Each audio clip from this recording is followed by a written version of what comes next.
Class 4A on page 23. Okay, so Class 4A on page 23. Tonight we're going to talk about, does truth exist, okay? So when Pontius Pilate was before Jesus, bloody and battered, Pilate wants to have a philosophical conversation with Jesus. What a jerk. And he asked Jesus, what? What is truth? That's not the time to have a philosophical conversation, okay? Jack Nicholson said, you can't handle the truth. Jesus said, I am the truth. And some people at universities tell kids, there is no truth. Truth is what you make it. Truth is relative. Truth is whatever you believe. 2 + 2 is 5. Hey, if that's good for you, that works for you, then that's your reality, that's true. That's the world that we live in, relativism. So tonight we're going to talk about, does truth exist, and relativism. So first of all, let's define truth. Now, we all know what truth is, but if I were to ask you what is truth, you'd go, yeah.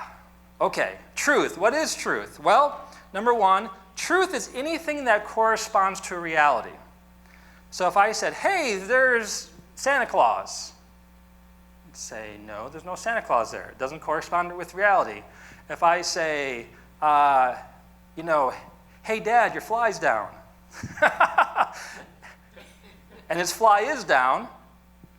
Zip, sorry about that. That corresponds with reality, right? If I say, Graham Church is in Perry, Michigan, corresponds with reality. It's true. If I say, the state of Michigan is in Russia, you'd say, no, that doesn't correspond with reality. So truth is anything that corresponds with reality. So we all know that, right?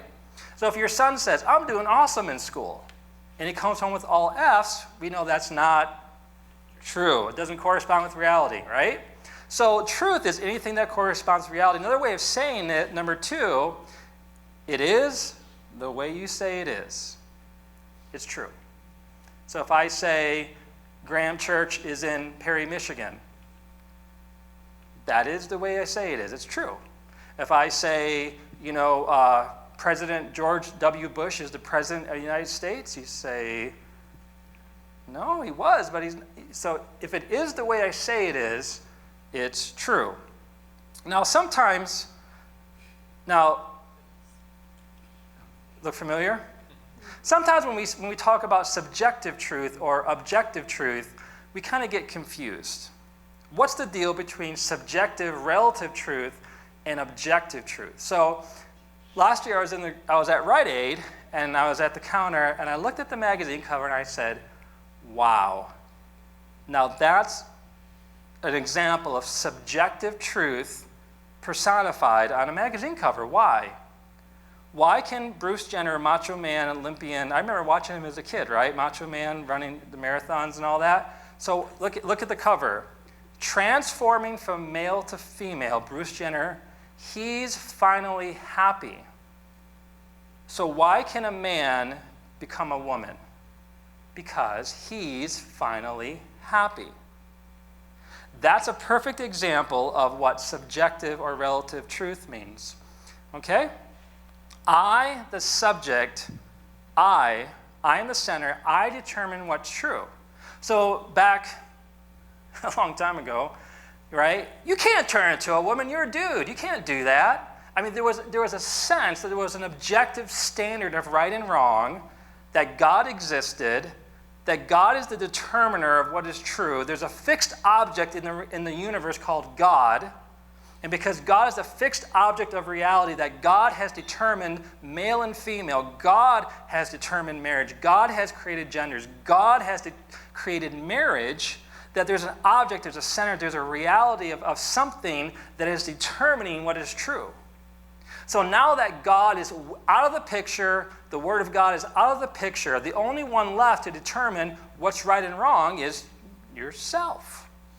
So if you feel like you have feelings for X, Y, and Z, you want to change gender, well, there's nothing out there whatsoever to grab onto to say, well, that determines for me what is true or false. This is how I know right and wrong. I'm the center of the universe. I'm my own reality. I am to determine what is true. I, the subject, if I feel feelings, then it must be true. I mean, this is the slippery slope we're headed on. Can you imagine your husband or wife coming home and saying, I don't feel like I love you anymore. I have homosexual thoughts. And because I feel them, therefore I'm going to... Can we do any better than that? But that's the direction we've gone to. Because I feel it, it's got to be true. But before, there was an objective stake in the ground that said, okay, no matter how I feel, that's my fixed point of reference that determines how I should feel, and I need to keep my eyes on that. But because that compass, that fixed point of reality is totally gone in our culture, all that's left is people's feelings. And that's the breakdown of our culture. So that's what subjective truth means. I, the subject, determine what is true. Okay, so what does objective or absolute truth? So sometimes those get thrown around too. Well, that's objective. Well, that's absolute. What does that mean? Okay?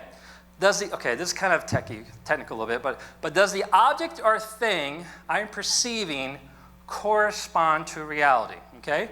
So again, if I say I drive a red 2015 Ford truck, that would be awesome. But I don't. I drive an old 1999 Toyota Camry. And so we can go and look and see. Aaron doesn't drive a nice Ford truck. He drives an old beater. We can go and see and look and say, well, that's not true. We can test and see this objective thing. That's not a truck. That's a car. So does the object or thing I'm perceiving correspond with reality? If it does, then no matter what someone feels or thinks about it, it is still true because it matches reality. 2 plus 2 is 5. I can take 4 objects, add them up, and it doesn't equal 20, it equals 5. I have 2 children. I have 1 dog. I mean, we can look and test and see these physical realities and say, that's objectively true. I can see it. They're objects. They're out there. I can see them. I can touch them. They're real. So here's subjective truth. Subjective truth would be like, why would anybody love chocolate over vanilla? I mean, that's bizarre. Vanilla rocks. You gotta love vanilla. Vanilla shakes, woohoo! Love vanilla. Hate mushrooms, okay? You gotta love vanilla, hate mushrooms. That's my subjective world. I, as a subject, say, I hate mushrooms, love vanilla. I love vanilla more than chocolate. Amen? No. Anybody? Okay, no. Okay, so that's my subjective reality. Me, the subject, says, I love vanilla more than chocolate, okay? But if I say vanilla shakes are made out of rocks, right? We can test them and see that, no, it's not rocks, it's shakes and milk and sugar. So objective truth means it's still true. We can test it no matter how we feel or think about it. So what we're going to do tonight is that I'm going to go over, I've collected over the years, 16 objections to objective truth. And these are slogans that leave Christians speechless. They are showstoppers. You can give someone the gospel, and all they have to do is say, well, that's true for you, but not true for me. And we go, we're done. We don't know what to say. They're huge. And that's our culture today. Okay? So let's talk about that. The first one is, well, you know, there is no truth. What do you say to that? Now remember, I do the tactics class 3, because even if tonight you go, hey, I can't do all that. I can't remember all that. I'm not good like that. Always got your tactics, right? What do you mean by that? What do you mean by that? What else could you say to this? Yeah, you're all set. You guys are pros. Okay, but if you want to go up a little bit up the notch, you can say, sly like a fox, right? Is that true?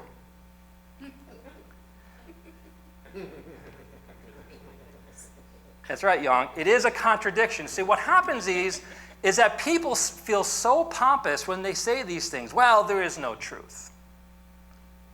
They're claiming something is what? True. At the same time, they're saying there is no truth. That's called a contradiction. So when someone says there is no truth, they just claim to be something true. Is that true? And sometimes when you say it to people, they go, I mean, they've never even thought of it, right? Okay, the next one. Next one. There you go. How about, well, there's no absolute truth. I mean, yeah, there are truths like planet Earth is in the Milky Way galaxy, I guess. So I go, okay, I saw here. Yeah, there is truths. I grant you that. But there's no absolute truth. Like, you can't walk up to somebody and say, this is how you should behave. This is how you should believe. Absolutes. There are no absolutes. Yes, he was. Absolutely. There is no absolute truth. Absolutely. So when they're telling you there's no absolute truth, they're just making an absolute statement that they believe should be true for you, true for everybody, and true for them. They're the ones making an absolute statement as well. They're the ones making it. Now, your brain might hurt a tad tonight. I'm sorry about that. But I got some fun stuff planned tonight to warm up your brain so it won't hurt so much, okay? So tonight really is called logic, okay? A little bit of logic tonight. There's no absolute truth, absolutely. Okay. All right. Truth doesn't exist. Come on. You Christians, you're so in the dark ages. Truth does not exist. Is that true? Tell me more. It's like, come on. If people are, because see, we've grown up in church, and we grow up in an objective world. We grow up in a world where there's the 10 Commandments. You know, thou shalt not. That's the world that we live in, black and white. But it's just hard for us. If some of you, I don't know if anyone here grew up in a world without God, but people who grow up in a world without God, it is so difficult for them to grab on to reality because they grew up in a world where they believe truth doesn't exist, there is no truth. And all you have to do is say, is that true? And they've never thought about, well, that's a contradiction. If I argue you were wrong, would you argue your view is the truth? Again, a little bit of logic there. If I argue you were wrong, would you argue? Okay. Whatever. Okay, next one. Look, okay. In the end, no one can know the truth. I mean, we have some idea of the truth, but you can't know. You can know about the truth, but you can't know the truth. I mean, you can't really know truth. You can know some things about truth, but nobody in the world knows all truth. You can't really know truth. How do you know that? How do you know that? Right? Because this person is claiming that they know something. They're telling you you can't know anything, but yet at the same time they're telling you that they know something to change your mind. Now remember, these are all issues that people throw at us to dodge the issue. If someone's a relativist and they throw these things at us to dodge the issue, what are they trying to accomplish? Trying to get you to leave them alone. Yeah, it is true. They might can you try to leave you alone? What else? In the gospel, you're telling them there's an absolute right and an absolute what? We're telling that there's a God that exists that they're going to be accountable to. So if you relativize everything, they've just made sin and the 10 Commandments and God and Judgment Day all go away. And they live in a Star Wars land. They're, Luke Skywalker and Princess Leia and lightsabers. They're happy as a clam, They're on the planet Endor. There's no truth. You can do what you want. You can believe what you want. That's planet Endor. It doesn't exist. We believe in a world where there's consequences, right and wrong. But if you believe so much in relativism, you can just create your own fantasy world. Oh, there's no objective truth. You can believe what you want. Truth is ice cream. Do whatever you want. But obviously, we all know there are things that we know to exist and not exist. So, look, no one can know the truth. Well, how do you know that? Never thought of that. Okay, you can't know. Okay, you can know some things, but you can't know really anything for sure. You sure about that? Yeah. I've heard testimonies and know people where literally their whole world. I know. You'll see a video later tonight where a guy wrote a PhD book at Oxford on relativism. This Christian professor sat him down and used these kind of questions, and it totally melted his whole PhD work. Because he never thought of it. He never thought of the contradictions. All right. All right. Here's the zinger. Here's the mountaintop of relativism. This is the big one. What's true for you is true for you, isn't true for me. This is a hard one. I got to admit, this is a hard one. When someone says that to you, you hear that, you know what you do? You steal their phone. And you say that back to them. You steal their phone. I'm just playing. But it's true. You steal their phone, and you say, look, what's true for you isn't true for me. What's true for me is that I need a phone, you don't. Well, I think you don't, but I do. So I'm going to take your phone because that's my reality, that's my truth. And your phone's better than mine. I need a better phone. I have a family. So what's true for you isn't true for me. What's true for me isn't true for you. So I need a phone. I'm going to take your phone. Is that okay? Because that's true for me. There's no such thing as stealing. There's no sin. There's no right and wrong. Who says that's right? You can't judge me. Don't judge me. I actually know a professor that did that back in the 70s, a long time ago. So this dude is like relativizing. You can't believe in God. There's no God. That's no truth. How can you know truth? That's true for you. True. He started spinning that tale. So the professor literally went into the kid's dorm back in the day. He stole his stereo. He took his stereo. And they were like, hey, where's my stereo? They're like, oh, well, what's his name took it? And he, oh, you can't. Found him. Like, you took my stereo. Yeah, I did. Well, how? You can't take my stereo? Yeah, I can. You just told me an hour ago what's true for me is true for me. What's true for you is true for you. So I needed a stereo. I took it. What's wrong with that? And the kid got the point, right? All right. Sorry, buddy. What's true for you isn't true for me. I mean, no one lives that way. Here's the point. Okay, I'm having fun. But here's the point, okay? Nobody lives that way, right? I mean, you ever overdraw at the bank and go to the bank teller and go, look, you can't do that because what's true for me is what's true for me. There is no negative in my account. I mean, talk that way to a police officer. Look, buddy, what's true for you is true for you. You know, it gives you a ticket. You're like, get out of here. What's true for you is true for you. I mean, you can't live that way. So how would you answer that? You would say something like, look, it sounds good, it sounds right, but nobody can live that way. You can't have a boss, you can't have a job, you can't live that way without coming to those kind of conclusions, right? You can't run a family, you can't run a business, you can't run a government that way. It's impossible. Does that make sense? It's kind of hard to explain, but if you really want to get down to it, just say, hey, can I borrow your phone? You have a nice phone, can I have it? What's true for you is true for you. What's true for me? I don't think stealing is wrong. Kind of tricky, but that's the point. Okay? Now, your brain might be hurting a little bit. So let's have some downtime. One more. Everything is meaningless before we get to our fun time. Everything is meaninless. How would you answer that one? Even your statement then? Right? I mean, every time someone tries to convince you of something, they have to believe what they're telling you. Even your statement then? Okay. So is this another form of ping pong? Yep. Logic ping pong, we could call it. You know what? In the end, doubt everything, challenge everything, be skeptical about everything. You should doubt everything.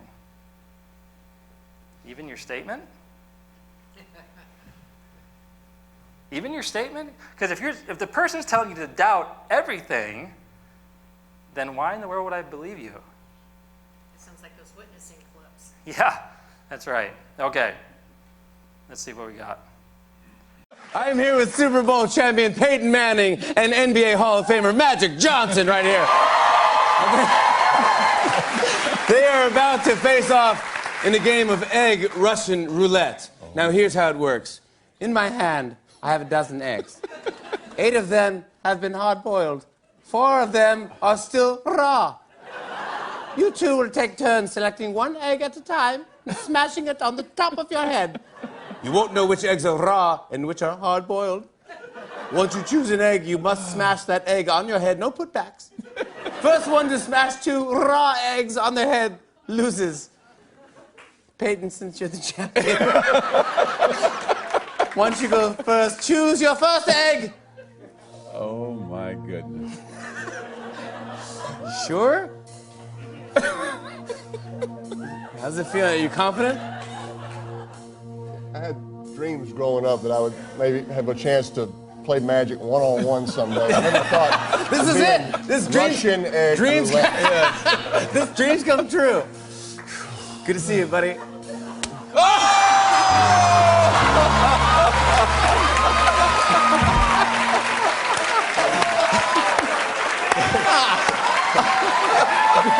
Thank you so much for Are you kidding me?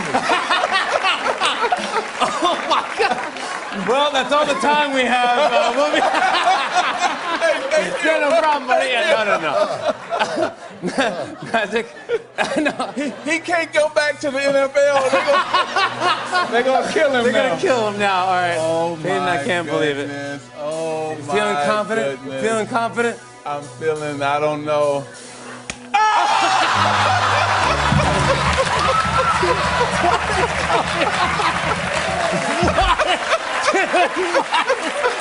What is going on? This has never happened.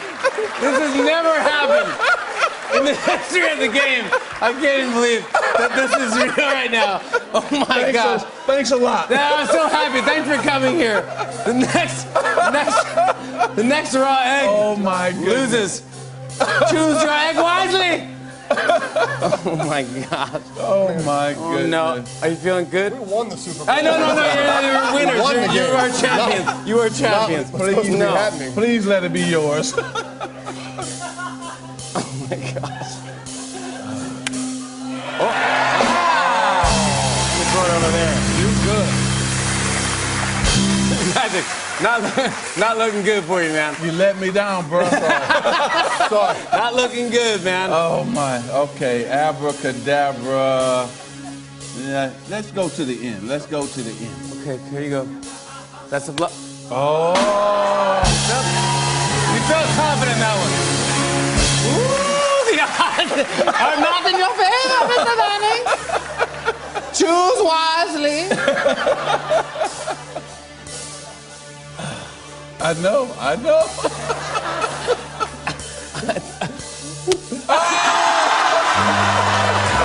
There you have it. Magic Johnson is the egg Russian roulette champion. Right there's the great Manning, Magic Johnson. It's good medicine, right? You didn't go out after a dozen eggs, did you? No. All right. So, there is no truth. What would you say? Is that true? Look, there's no absolute truth. Absolutely. All right. Look, truth doesn't exist. Is that true? Good. Look, no one can know the truth, like know it. How do you know that? How do you know that? You can't know anything for sure. Are you sure about Are that? you sure about that? What's true for you isn't true for me. Can I borrow your phone? Okay. Everything is meaningless. Even your statement? You should doubt everything. Be a doubter. Doubt everything. Start from scratch and doubt everything. Even your statement? All right, number 9. We're moving on to, well, you shouldn't judge. Whew, that's a good one. How you going to do that one? And some people like to quote the King James. Non-believers' favorite verse in the Bible is Matthew chapter 7 in the King James. You ought not judge. You got to get the head in there too. Ought not judge. Okay, so we're going to answer this question. So for the sake of time, we won't have you look in your Bibles. I'll put it on the screen if you can read it. So we're going to answer this question about, do you have the right to judge? When someone says you shouldn't judge. All right, Matthew 7, 1 through 3, this is where this comes from. Jesus said, do not judge. Or you too will be judged. For in the same way you judge others, you will be judged. And with the measure you use, it will be measured to you. Why do you look at the speck of sawdust in your brother's eye and pay no attention to the plank in your own eye? How can you say to your brother, let me take that speck out of your eye, when all the time there's a plank in your own eye? You hypocrite. See, even Jesus was tough with people. You hypocrite. First take the plank out of your own eye, and then you will see clearly to remove the speck from your brother's eye. So, on first glance here, did Jesus say, kind of a trick question, but not really. Did Jesus say, do not judge? No, what he said was, do not judge, or you too will be judged for the same. He talked like almost a minute. See, what we do is that we are just, the world and the church, we're awesome at taking the Bible and splicing it into little section verses and taking verses out of context. So if someone says, do not judge, Jesus said, do not judge, it's like, whoa, I guess he's right. But if you put it in context, he didn't say do not judge. I mean, we'd be idiots, we'd be zombies. Because whenever you take a bottle and you go, oh, it says I can't take, you're judging, you're making a judgment. We have to have a brain to make judgments so we don't kill ourselves. We tell our kids, look both ways. You're teaching your kids to have good, right? We have to vote for a political candidate soon. We have to use what? Judgment. I mean, judging is part of life. Medicine, walking across the street, picking a spouse, picking a candidate. I mean, hey, honey, should we have pepperoni in our pizza tonight or sausage? Well, I don't know. What do you think? Well, let's think about that. Which one has more trans fats, carbs? You know, we have to make intelligent decisions. That's making good judgment. Okay, so what Jesus is talking about here is not, check out the door, don't use your brain, never think, never judge anything. No, he's actually talking about how to judge. Jesus is teaching you not to judge. He's teaching you how to judge.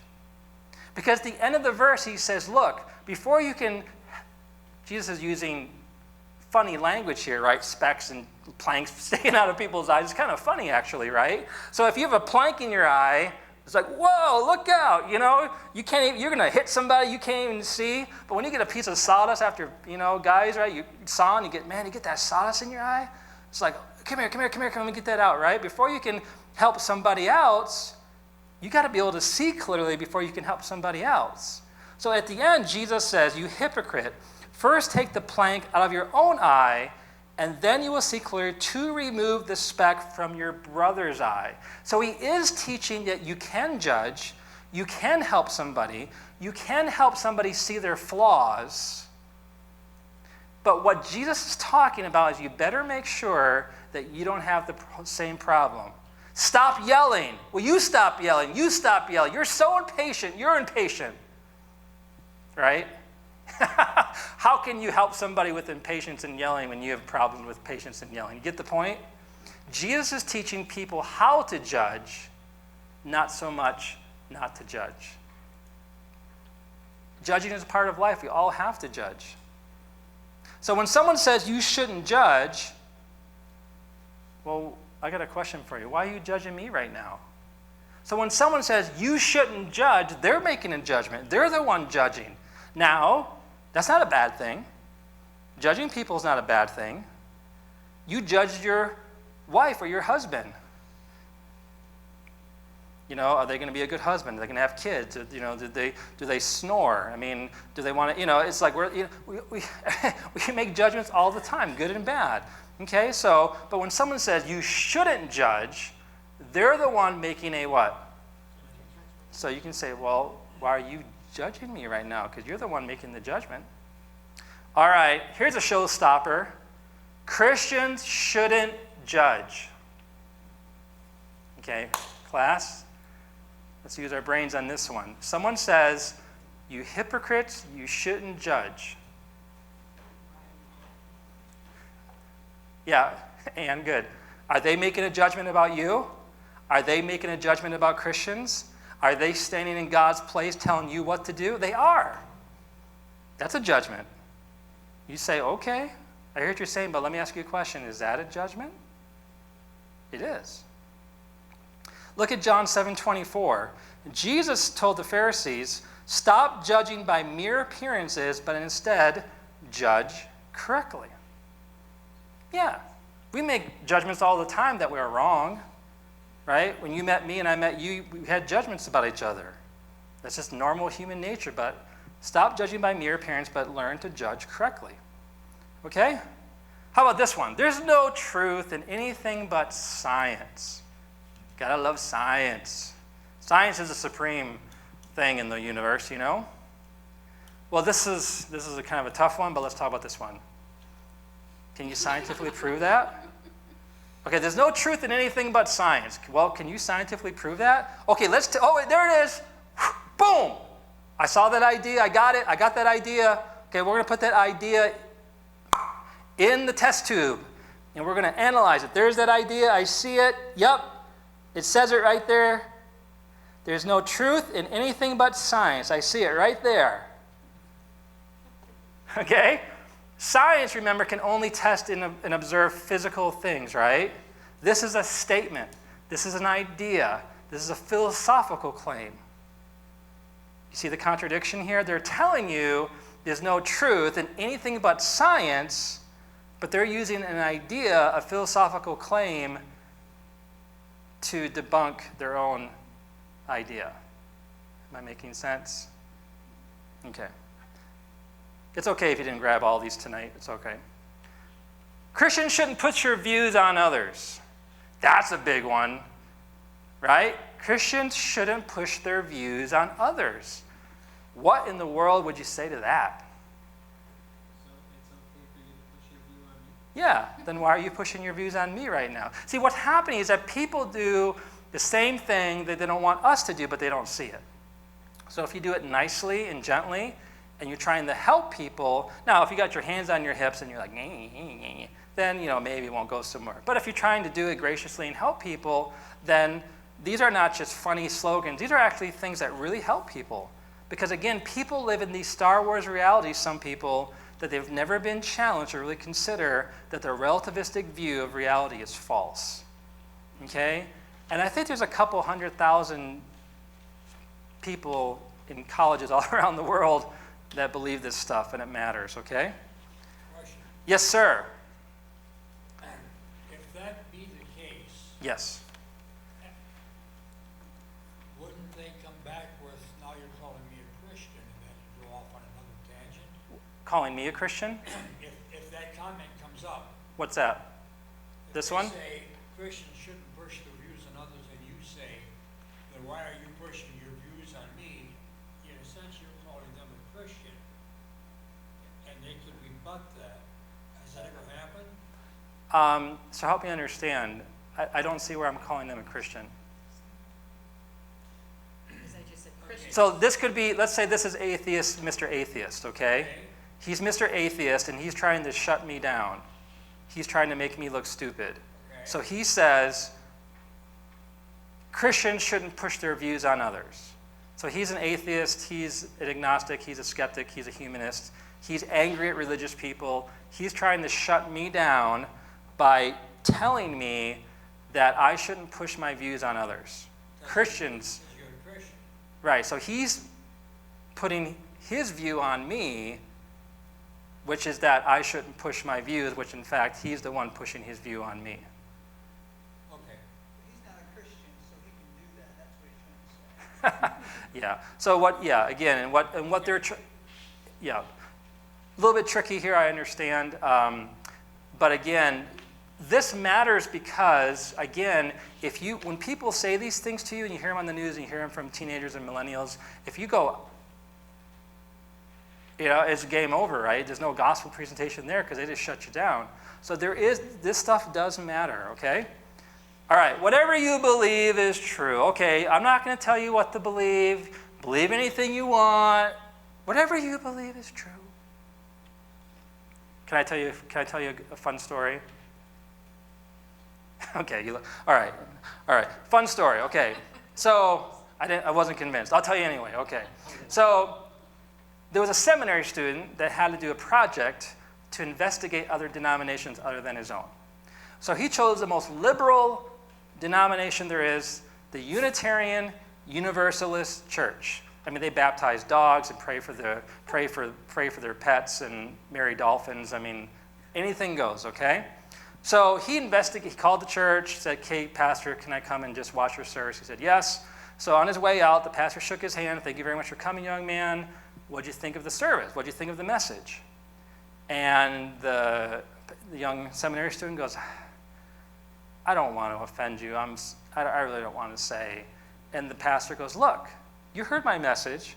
Whatever you believe is true. Go ahead and say it." So the young man went up to the pastor's ear and went, "I think you're going to hell."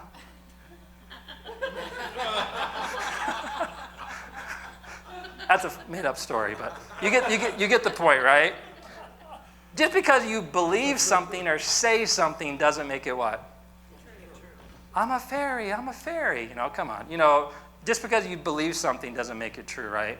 Okay, I think your statement is totally false. It's like, whatever you believe is true. Okay, I think your statement's false. Bingo. It's like, whatever, all right. It's just ridiculous, okay? But it's important to understand the relativistic mind, how to debunk it, how to talk to somebody, and it's good for our own thinking, okay? Okay. I'm really frustrated here because you think you know the truth. You do. Nobody else, everyone else in the world is wrong but you. You alone think you know the truth. You do. What would you say to that?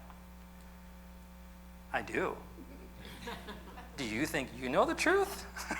Because they obviously wouldn't be talking to me, trying to change me if they didn't think they had the truth themselves. Look, everybody has beliefs and truths and opinions. That's what makes humans humans. We're not dogs. We're not ants. We're not slugs and moles and rats. We're human beings made in God's image who have a mind, an intellect, and a will. And in man's fallen human nature, we take our intellect and we use it, but we use it wrongly, okay? So is it good to believe that you're right? Yes, of course. That's a very postmodern, relativistic idea to make people feel bad about them knowing that last time I checked, people are spending millions of dollars going to college because we want to know what's what. True, because we want to get a job so we don't make mistakes and kill people. It's okay to know things and do right and have truth. So don't be ashamed about knowing the truth. I do. And I want to stick my claims on Jesus. You got anything better? No, really, do you have anything better? If you do, I want to know. I had an atheist call me up once recently. And I wasn't in the mood. I just was like, I know where this dude's going. And I said, you're like an atheist evangelist, aren't you? And he was like, how would you know, And I wasn't going to have it, And at the end of it, I was just like, okay. I'm not that old, but I'm 43. I've gone through divorce, death, suicide, mental illness, loss. What do you got to give me as an atheist? He goes, reason? I go, I'm sticking with God. I'm sorry. Death, suicide, mental illness, divorce, and I'm only 43. I think God is a better option for me. I mean, you're going to convert me to nothing? Awesome. Love it. Sign me up. Convert me to nothing. Convert me to blackness, emptiness, spaceless, reason. I mean, what is that? How is reason going to help me when I'm suffering loss? I mean, just nonsense. Okay, whatever. Okay, you Christians, you think you're so right. Thank you. I do. Do you think you're right? Right? I mean, they wouldn't think, if they thought they were false, right? If they knew they were, why were they trying to talk to you and convert you if they didn't think what they believe is true? Make sense?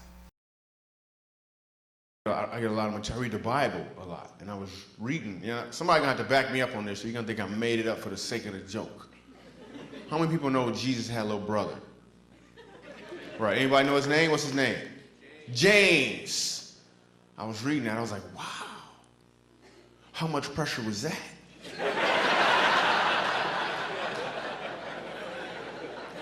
Jesus, your big brother? How many times do you have to hear, why come you can't be more like Jesus, James? Because everybody probably thought that James could do the same thing Jesus could do. But he couldn't. He was just James. He wasn't James Christ.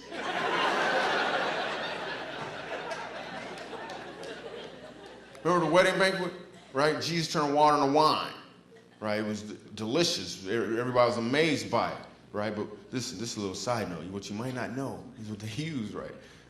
Where they got the water from was these things called water pots. And the water pots, they would set them at the door and people would dip their hands in them before they went inside. Now, they were out of wine, which means the place was full, which means the water was dirty. So he took some dirty water, made it clean and acceptable, and it was the best at the banquet, which is exactly what he does for us. But I'm thinking about James. What about the next banquet? Jesus probably wasn't there, right? They started running out of wine. I bet everybody looked at James. Hey man, your brother was here last time we ran out of wine, aren't you? You just gonna stand there with your sandals on? You're not gonna make no wine? Nothing?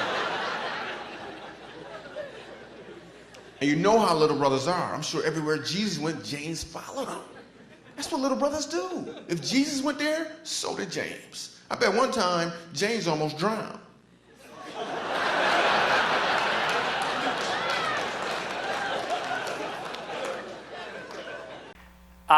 This is probably the most logical, brain-hurting talk we'll do. Problem of evil, a tad like this, but not as difficult. So if you can make it through this, you're good. So I saved this lecture to the middle. So you're like, I can do it. You know, it's like, okay. All right, last one. Come on, guys. Truth is relative. What would you say now? Is that true? You're right. Is that relative? Right? Because if they say truth, that's the whole point of tonight's talk, right? Truth is relative. You can't know truth. Truth is relative. Truth is what you make it.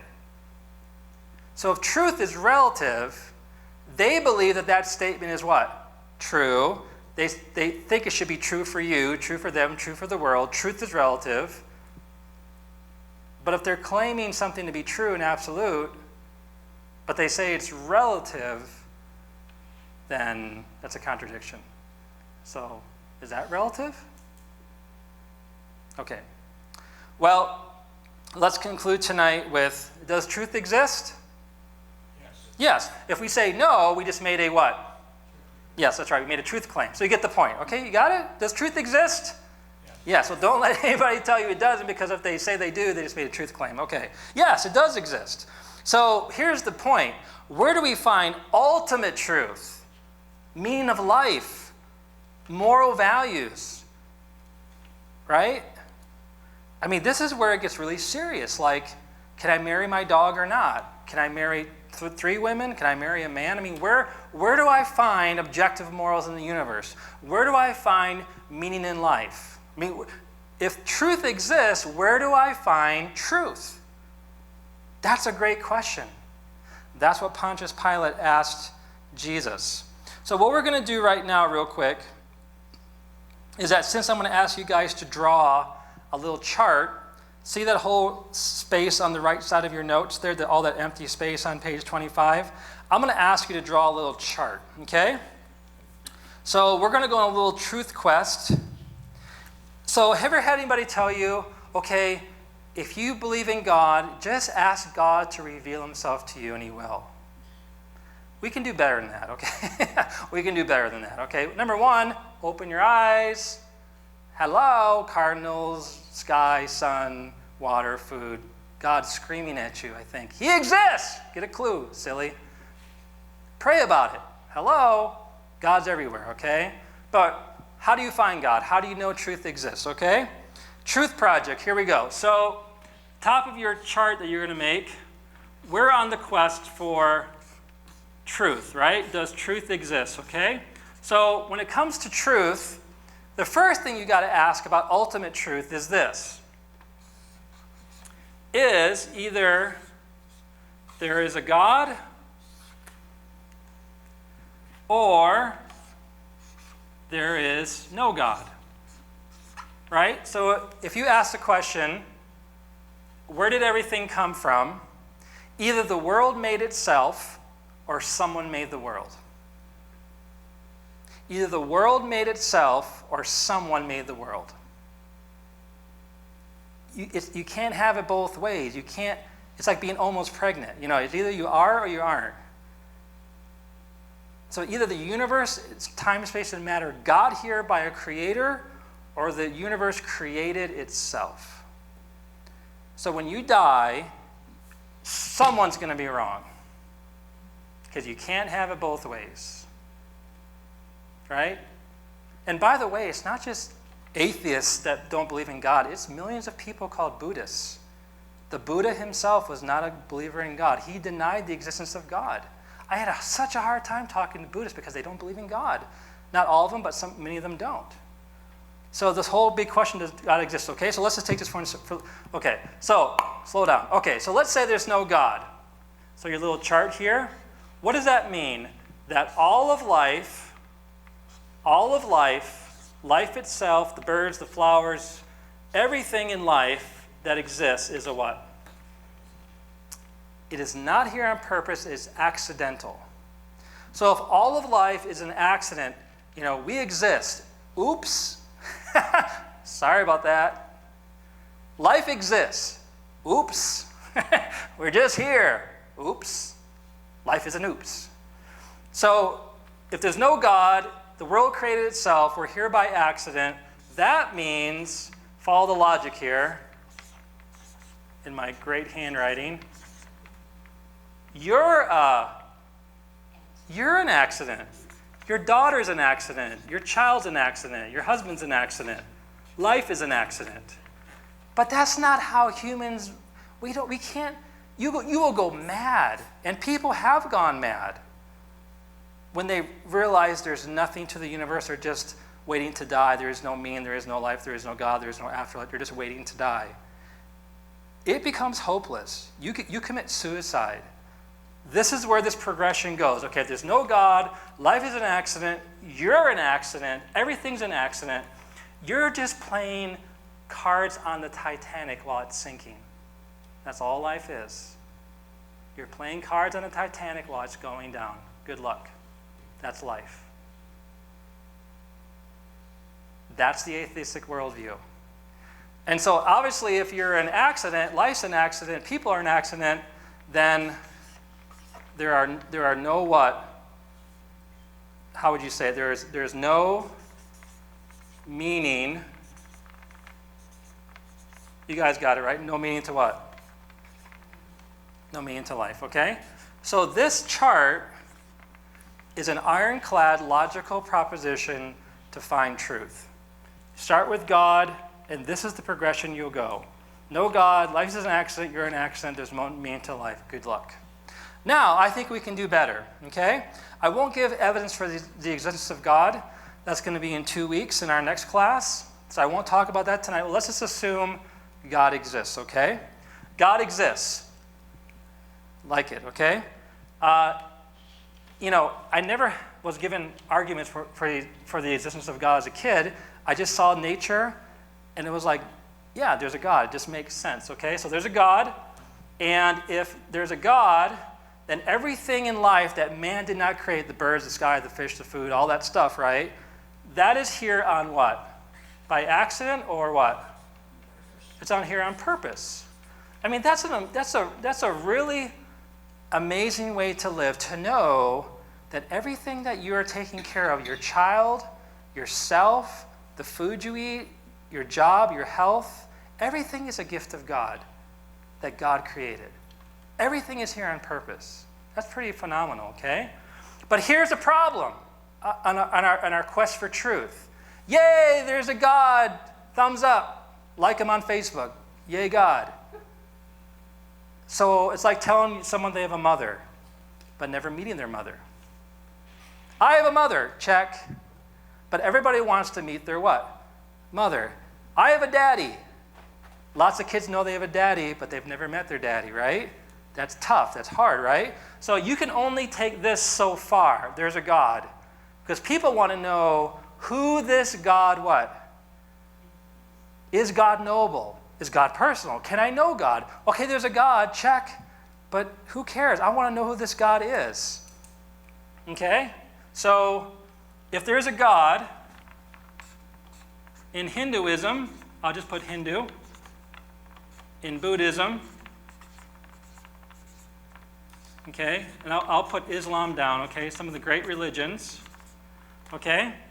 In Hinduism, Buddhism, and Islam, there are certain things you can know about God, but you can't know God. God is too far above you. He's unknowable. He's not interested in you. God's not personal. God and these faiths are not knowable. They're statues, they're idols, they're ideas, they're polytheism, many gods. In Islam, they believe in God, but God is so transcendent that he's unknowable. You can never have a personal relationship with him. So in Judaism, what do we have God doing? Adam, where are you? God's communicating. Moses, Samuel, God's personal. God's talking. God's knowable. He's interested in humans. God's communicating. God's speaking. So in Judaism, we have this introduction that God is personal, that God is knowable. God is communicating. We have communication from the outside that God is knowable. Okay? But it goes one step further. What's the last step? If God really, really, really wants to know you and communicate to you, if you were an ant, he'd become an ant. If you were a dog, he'd become a dog. If you were an elephant, he'd become an elephant. What does John 1:1 say? In the beginning was the Word. Moses, Abraham, this voice, this word that people, they heard God, this voice, the voice of God was talking. They know God is talking. Now in John 1:1 it says, the word of God that they heard has become what? Flesh, and is now dwelling among us. In the beginning was the Word, this voice, the Word of God. In the beginning was the Word, and the Word was with God, and the Word was God. He was with God in the beginning. All things existed by him and for him. And the Word became flesh, John 1:14. The Word became flesh and made his dwelling among us. So if you want to know God, I'll give you my little pet peeve. People say, if you want to know God, pray about it. No! Open the Bible and read about the God who didn't stay in the heavens, but parted the heavens, came down, gave himself a face, gave himself skin and bones, flesh and bone, and said, how you doing? You can't get any better than that. So if you want to know truth, you have to decide if there's a God. A lot of the major religions are out. The one that God has spoken to the most is through Judaism. He has communicated. But if you believe like I do, that the most personal, communicative way that God has spoken to humanity is that the Word, the voice of God, the Word himself, the Word became flesh and made his dwelling among us. So now we can see God in the flesh. This is a logical chart to determine truth. Let's take 10 and we can talk amongst ourselves about what we learned, and let's take a mental break and we'll come back for, is the Bible the supernatural Word of God? So take a break, guys, and we'll see you in 10.